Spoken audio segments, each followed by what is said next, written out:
우리 출애굽기 오늘 27번째 우리 시간을 함께 보도록 하겠습니다.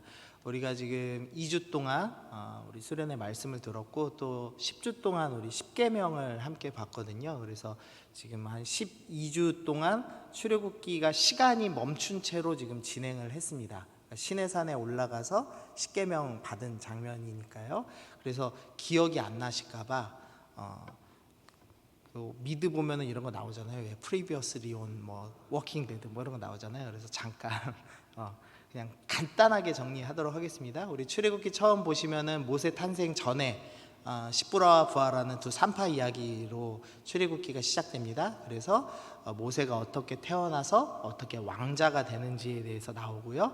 이후에 이제 뭐 왕자였던 모세가 히브리 민족을 위해서 일하려고 하다가 실패하고 광야로 넘어가서 목자로서 어떻게 살고 있는지를 쭉 나열합니다. 그리고 40년의 광야 생활 끝에서 하나님께서 떨기나무 속에서 다시 모세를 지도자로 부르시죠. 그래서 모세가 지도자가 돼서 다시 애굽 땅으로 들어옵니다. 그리고 바로 앞에 서서 10가지 재앙이 일어날 것이니 내 백성을 놔주라 라고 선언을 하는 장면들이 나옵니다. 그리고 나서 10가지 재앙이 쭉 일어나고 결국은 출애굽을 하기 시작하죠. 그래서 홍해를 건너갑니다. 홍해에 건너가서 처음 있었던 사건들이 먹을 것이 없어서 불평하는, 물이 없어서 불평하는 이 백성들의 모습이 나오죠. 그래서 하나님께서 물을 주시고 만나를 먹이시는 스토리가 이어집니다. 그리고 나서 이 이스라엘 백성 중에 뒤에 처져 있던 약한 자들을 향해서 아말렉이 공격을 하죠. 근데 그것이 하나님 보시기에는 약자를 공격하는 그것은 하나님 나라의 관점에 볼 때는 정말 악한 일이었기 때문에 내가 대대로 아말렉과 싸우겠다라고 하시면서 하나님께서 세우실 이 나라가 어떤 철학과 가치관, 어떤 걸 기준으로 세우시는지를 드러내 보여주셨습니다.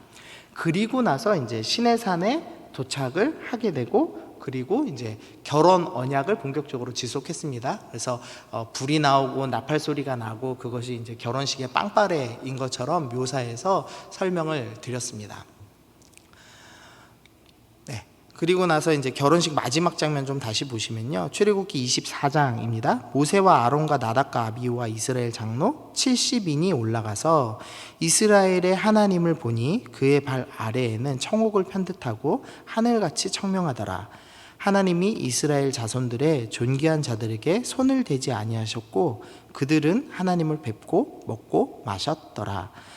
원래 죄 있는 하나님을 보면 그 즉시 죽을 수밖에 없는 사람들이었습니다. 그런데 하나님과 결혼 언약을 맺은 이 이스라엘 백성, 이스라엘의 백성들의 리더들만 특별히 초대를 해서 하나님께서 지금 식사하시는 장면이 나오는 겁니다. 그래서 이들에게 손을 대지 않으셨다, 즉 죽이지 않으시고 이들과 같이 먹고 마셨다라고 이야기하고 있습니다. 그러니까 장로 70명은 하나님을 직접 만나 뵈었던 정말로 놀라운 특권을 누린 사람들이었습니다. 이제 그리고 나서 12절에 여호와께서 모세에게 이르시되 너는 산에 올라 내게로 와서 거기에 있으라. 내가 그들을 가르치도록 내가 율법과 계명을 친히 기록한 돌판을 내게 주리라.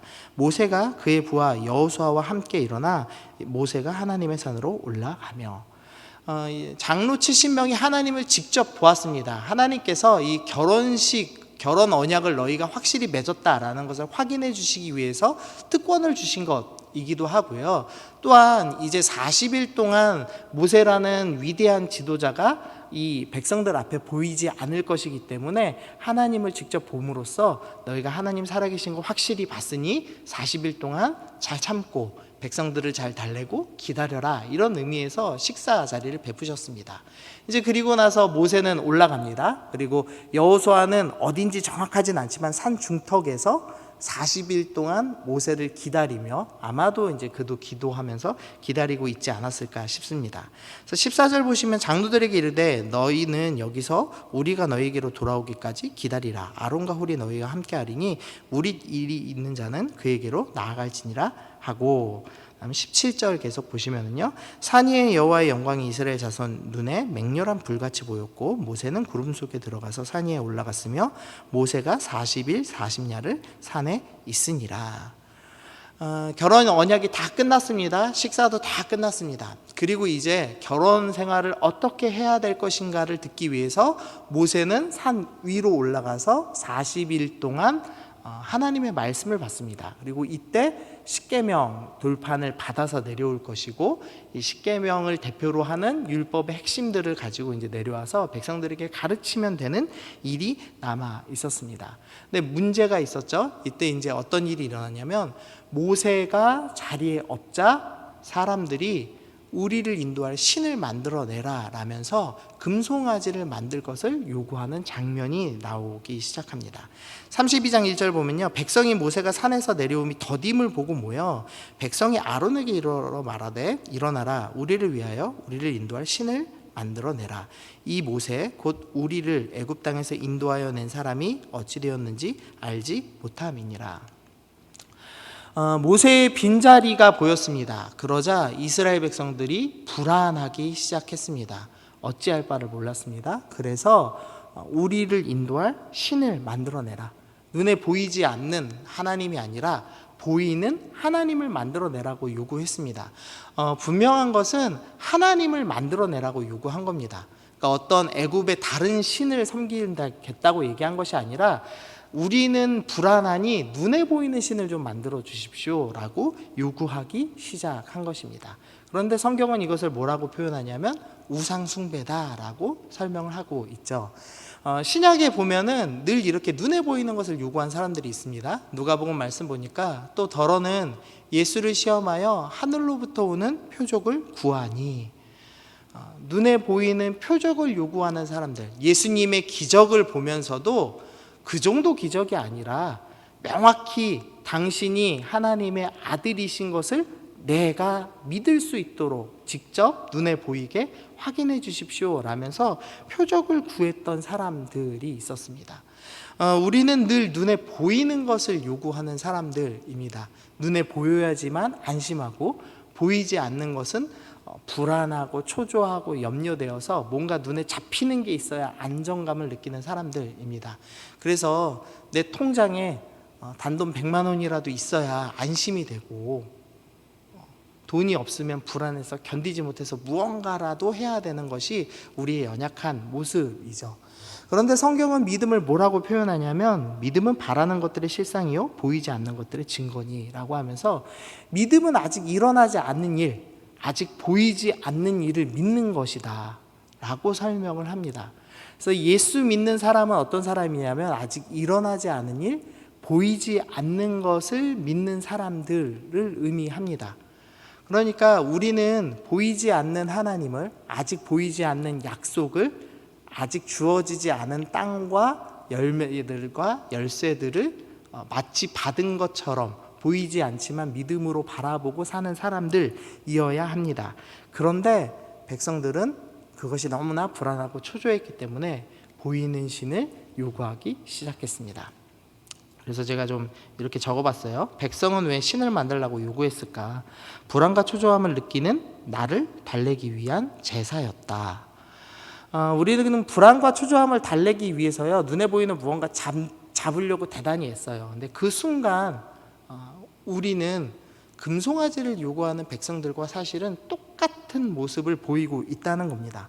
눈에 보이는 무언가를 붙잡기 위해서, 보이지 않는 하나님을 믿는 것이 아니라 보이는 통장을, 보이는 사람을, 보이는 직장을, 뭔가 내가 안전하게 붙잡을 수 있는 무언가를 잡으려고 하는 순간, 우리는 이미 보이시지 않는 하나님을 섬기는 것이 아니라 보이는 그 무언가, 우상을 섬기는 사람들, 즉 우리는 우상 숭배자가 된다라는 겁니다.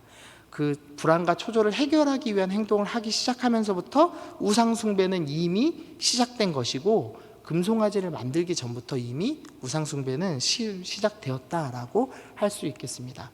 이런 의미에서 우리 모두는 지금 우상 숭배하는 사람들, 불안과 초조함을 해결하기 위해서 무언가 붙잡으려고 애쓰는 나의 모습이 있다면, 나는 지금 우상 숭배하고 있는, 금송아지를 섬기는 사람이구나.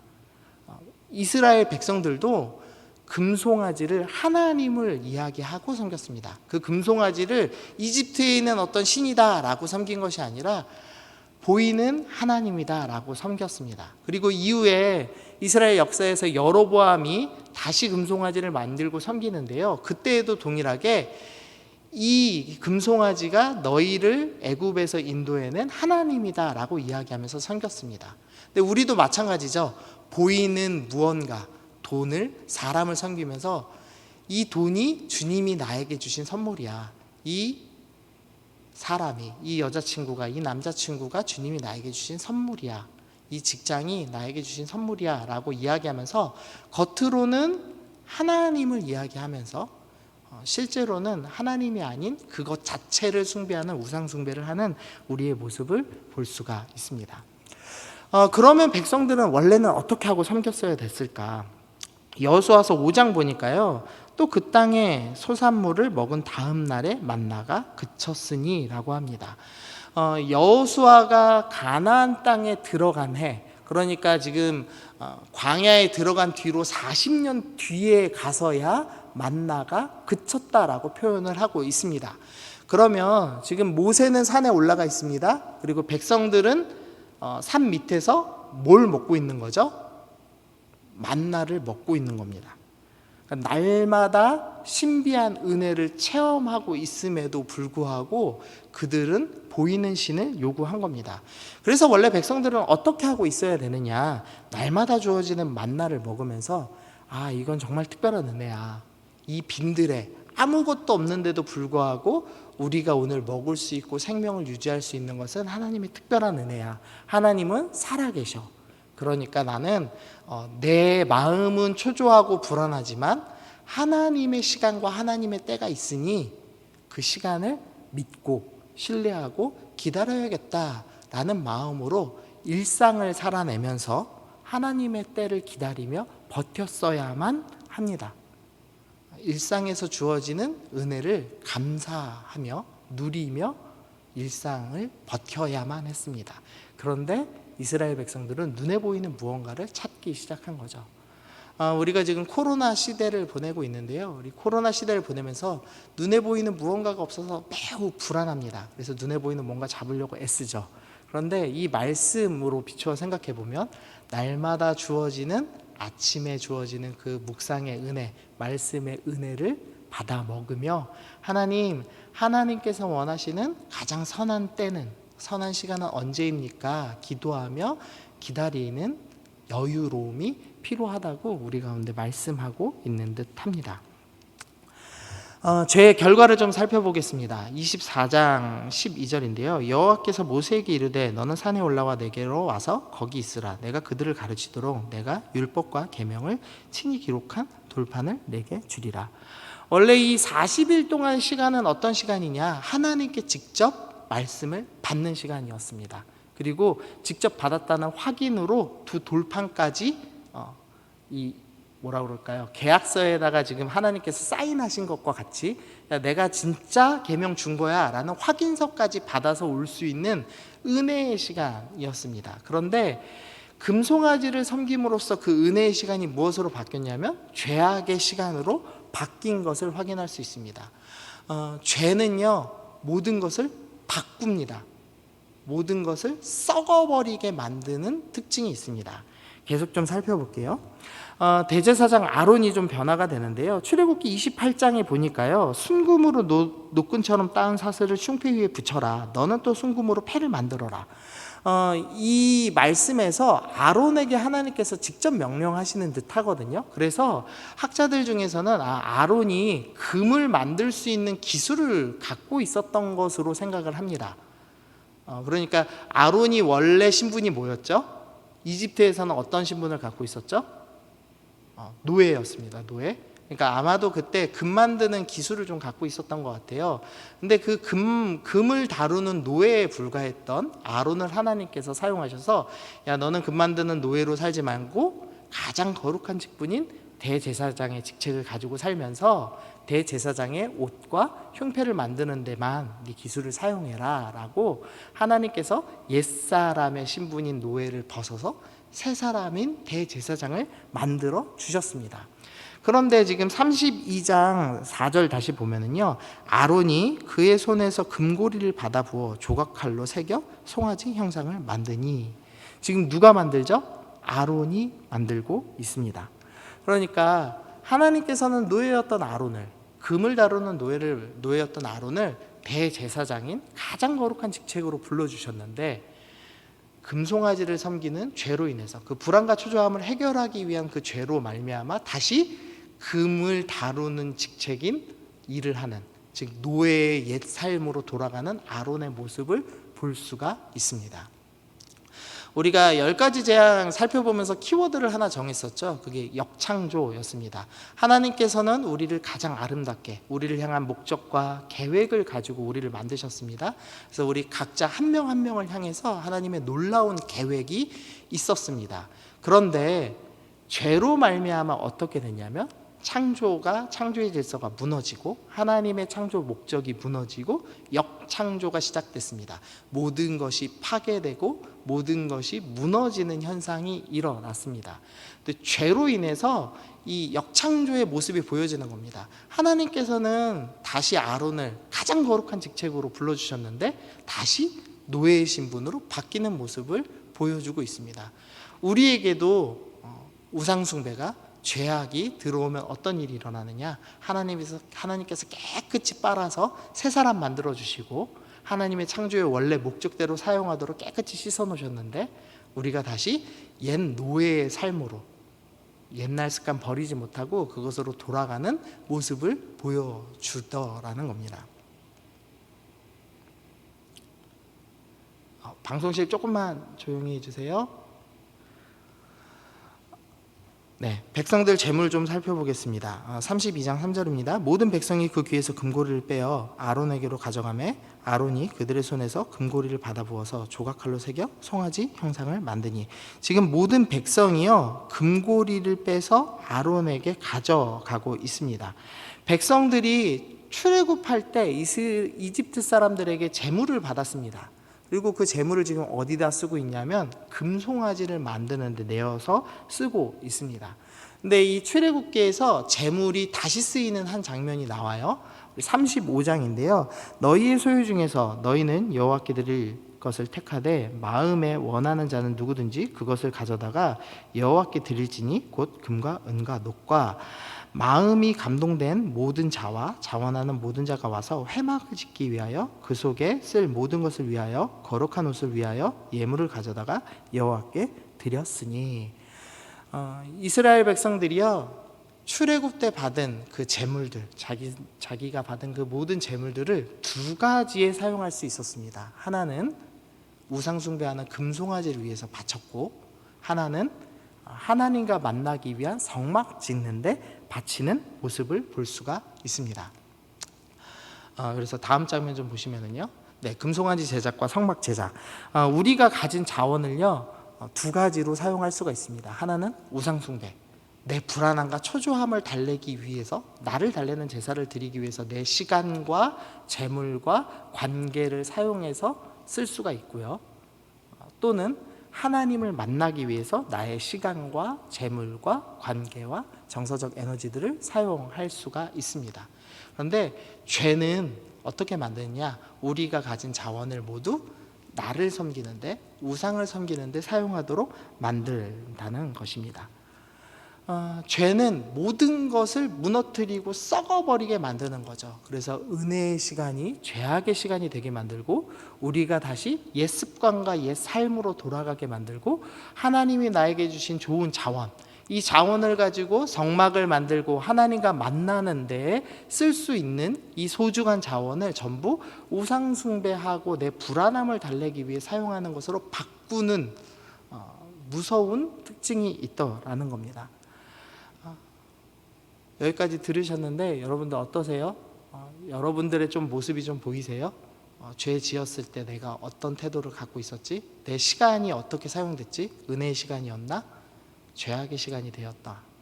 내가 사용하는 지금 재물이 나를 달래기 위한 우상숭배로 사용되고 있는가? 아니면 하나님을 만나고 하나님의 영광을 위해 나의 시간과 재물과 모든 관계와 정서적 에너지가 사용되고 있는가 생각을 해보면 우리 모두가 나는 우상숭배자구나 라는 것을 확인할 수가 있습니다. 우리 모두는 지금도 현대판 금송아지를 만들고 있는 거죠. 다만 그게 사람들한테 보여지지 않기에 잘 숨길 수 있을 뿐이지 우리 모두는 우상숭배하면서 살고 있는 사람일 뿐입니다. 그런 우상숭배를 하는 사람을 향해서 하나님께서 진노하시기 시작합니다. 우리 말씀을 좀 읽어볼게요. 우리 9절과 10절입니다. 자, 시작.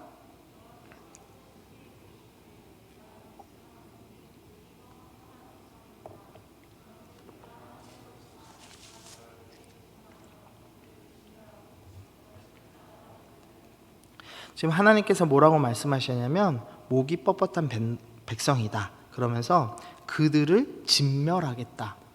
그리고 너를 모세를 큰 나라가 되게 하겠다. 무슨 말이냐면 아브라함 한 명을 통해서 내가 이렇게 많은 백성을 만든 것처럼 모세 너로부터 해서 다시 큰 민족 이루고 지금 이 우상 숭배하는 놈들은 다 어떻게 하겠다?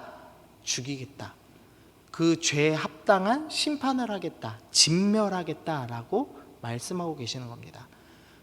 남몰래 금송아지 만들고 우상 숭배하고 나의 시간을 우상에게 바치고 나에게 갖다 바치고 하나님 섬기지 아니하고 살아가는 우리를 향해서 주어진 것은 무엇이냐? 진멸밖에 없다라고 성경은 이야기합니다. 죄인은 모두 심판받을 수 없다. 심판받을 수밖에 없다라고 성경은 우리 가운데 설명합니다. 그래서 우리 모두는 지옥 가야 마땅한 사람입니다. 여기 있는 사람 중에 단 한 명이라도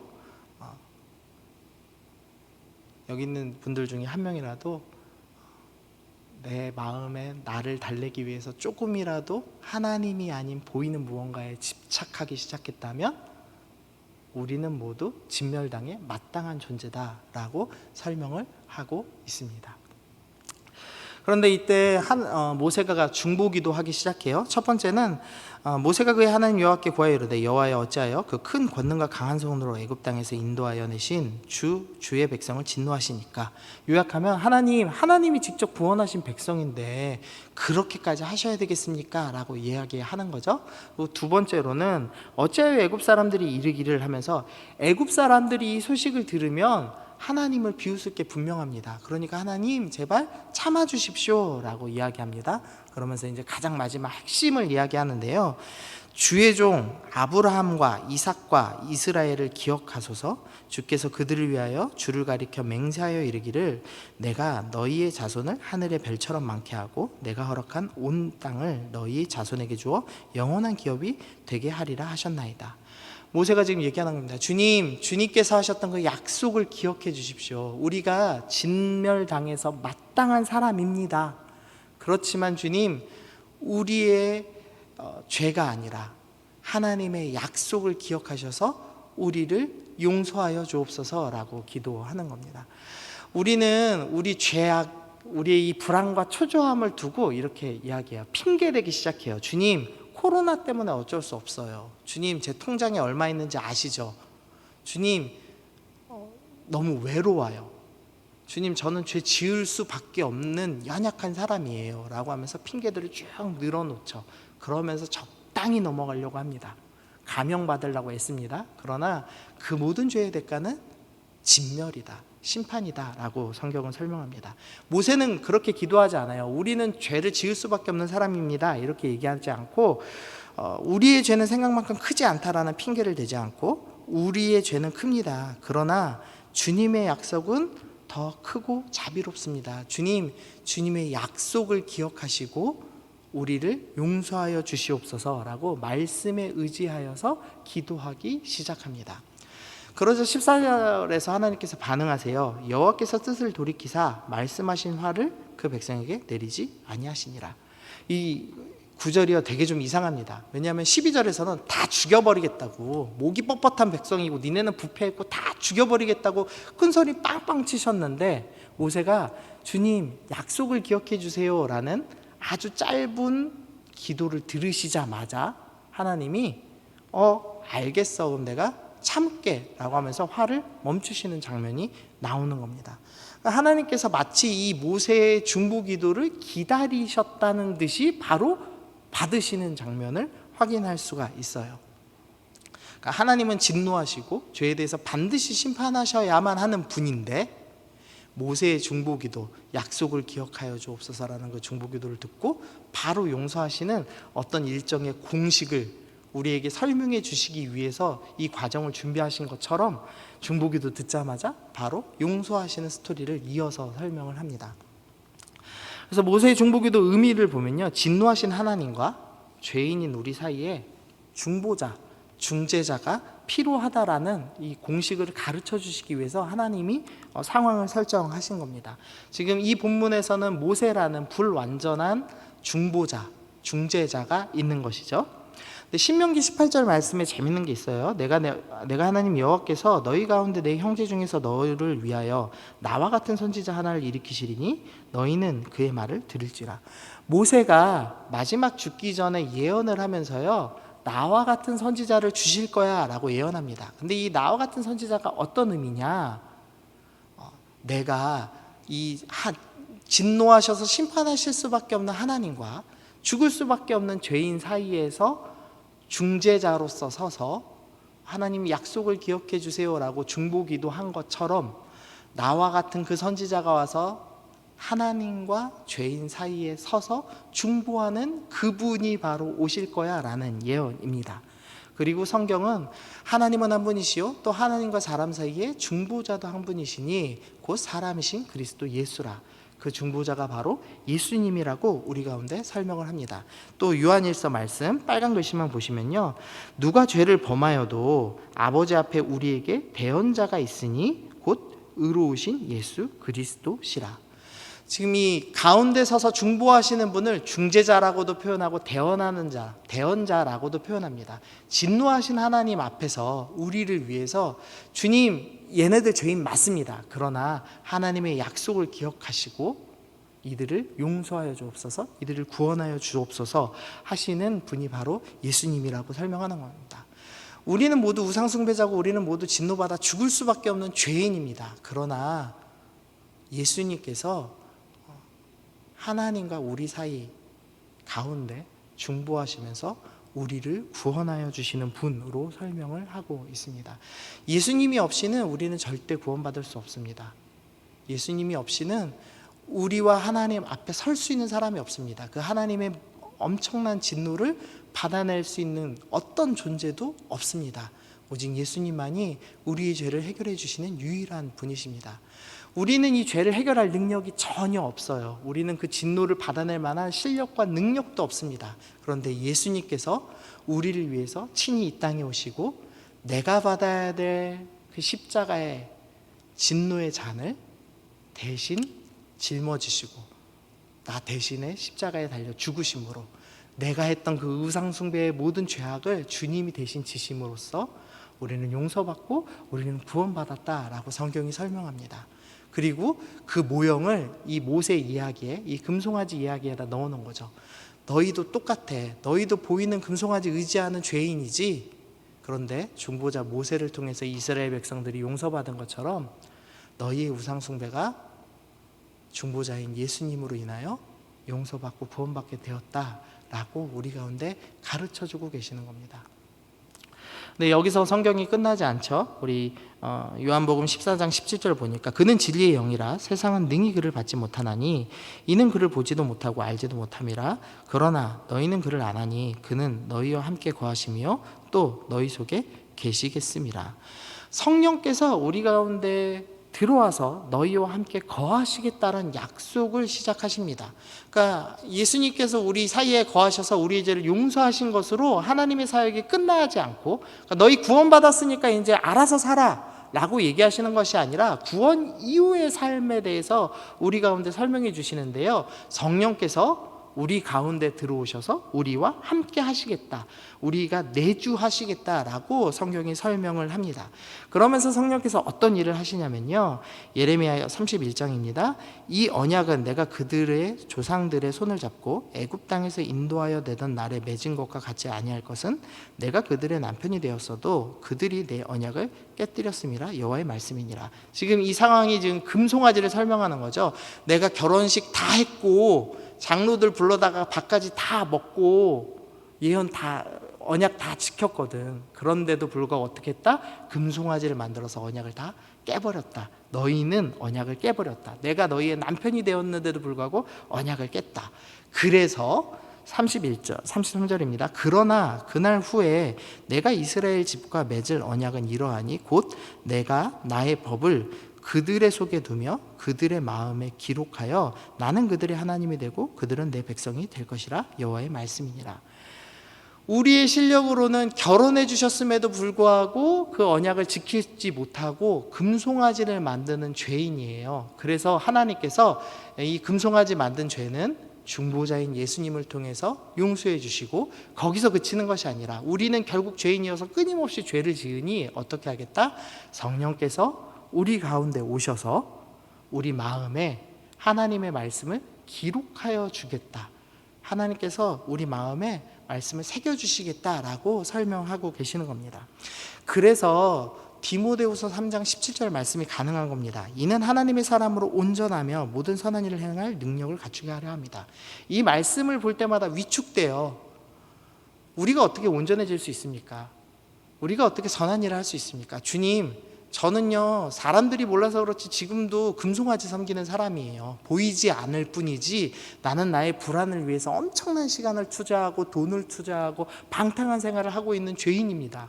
그런데 주님, 내가 무슨 하나님의 사람이고 내가 무슨 온전한 일을 할 수 있습니까? 예수님을 어떻게 닮아갈 수 있습니까? 근데 성령님이 우리한테 말씀하시는 겁니다. 네 실력으로 하는 게 아니라 내가 너희 마음 가운데 들어와서 내주하고 있으면서 너희 마음 가운데 말씀을 기록할 거야. 말씀을 새길 거야. 그래서 지금 당장 너희가 완전히 온전하여지진 않았지만 조금씩 변화되고 성스럽게 되어가는 과정, 성화의 과정을 겪게 되는 거야 라고 성경은 우리 가운데 설명하고 있습니다. 정리를 좀 할게요. 이스라엘 백성은 매일의 만나를 먹으면서도 하나님의 은혜에 감사하지 않고 불안과 초조함을 달래기 위해 금송아지를 만드는 우상 숭배를 하였습니다. 결국 죄를 지었어요. 죄는 모든 것을 역창조합니다.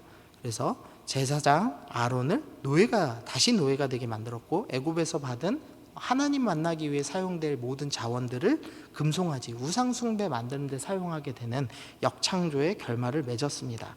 그런데 심판하셔야 마땅한 의로운 재판장이신 하나님과 죄인 사이에 중보자 모세가 섰던 것처럼 예수님이 우리 가운데 서 계십니다. 그래서 죄로 인해서 역창조돼서 망가진 우리를 위해서 중보자이신 예수님이 우리를 구원하시고 성령께서 우리 가운데 내주하셔서 우리를 온전하게 만드시는 성화의 길을 걷게 하신다라는 것이 오늘 말씀의 전체 요지입니다. 우리 말씀을 좀 읽어보겠습니다. 시작.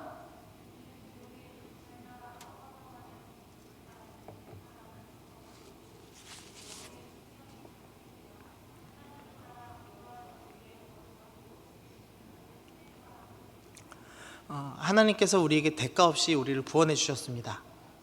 심판받아 마땅한 우리가 심판하실 하나님과 죄인인 우리 사이에 예수님이 찾아오셔서 우리를 구원하셨고 우리 마음 가운데 성령이 오셔서 내주하시면서 마음의 말씀을 새기시며 우리를 가르치고 계십니다. 그러면서 주님께서 우리에게 요구하시는 한 가지가 뭐냐면 유혹의 욕심에 따라 썩어져가는 구습, 옛 습관을 따르는 너희의 모습을 벗어버려라. 그리고 의와 진리의 거룩함으로 지으심 받은 새 사람을 입어라. 이 일을 성령께서만 하시고 너는 아무것도 하지 않아도 된다라는 것이 아니라 같이 하자라고 우리 가운데 말씀하십니다. 지금도 우리는 끊임없이 이 불안과 초조를 해결하기 위해서 유혹 가운데 싸우고 있죠. 근데 주님 우리에게 초청하시는 거예요. 내가 너 구원했어. 그리고 네 안에 너를 위해서, 너를 변화시키기 위해서 성령께서 함께하고 계셔. 그러니까 두려워하지 말고 옛 습관을 버리기로 결정하고 새 사람의 옷을 입도록 날마다 나랑 함께 걷는 일을 하자라고 우리에게 말씀하시고 그 일로 우리를 초청하고 계신다라고 성경은 설명을 합니다. 우리 모두는 죄인입니다. 그런데 우리는 구원받았고 구원받은 데 그치지 아니하고 온전한 사람이 되도록, 주님의 제자가 되도록 금송아지를 버리고 하나님을 만나는 성막 가운데 들어가서 그 지성소 앞에서 하나님을 만나고 교제하고 영원히 찬양하는 놀라운 부르심으로 우리를 부르셨습니다. 그런데 그 일을 하나님께서 혼자 하지 않을게, 같이 하자, 너도 애쓰고 내가 오는 길 같이 손잡고 따라가자라고 우리에게 초청하고 계십니다. 이 음성에 반응하시는 여러분들 되시기를 소원합니다. 오늘 우리 제자훈련 마칠 텐데요, 제자훈련 수료식을 하는데요, 제자훈련이라는 것은 바로 이 전체의 요약입니다. 죄인인 우리를 주님이 부르셨습니다. 그리고 그 부르심에 감사하여 반응하면서 온전한 사람이 되기 위해서, 물론 내 실력으로는 안 되지만 성령께서 내 안에 말씀을 새기시니까 그거 신뢰하고 주님 내가 조금 더 주님과 함께 하고 싶습니다 라는 마음으로 달려가는 것이 바로 제자훈련이라고 생각합니다. 여기서 제자훈련 마치신 분도 있고 아직 안 하신 분도 있지만 우리 모두는 제자로 부르심 받은 사람들이죠.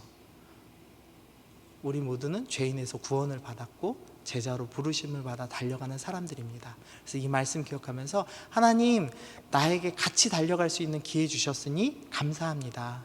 내가 새 사람 입도록 결정하겠습니다. 보이는 것에 초조함과 불안함을 내보이는 것이 아니라 보이지 않는 하나님을 바라보며 날마다 주어진 만나에 감사하며 믿음으로 살아가기로 결정합니다. 이런 마음으로 살아가시는 여러분들 되시기를 소원합니다.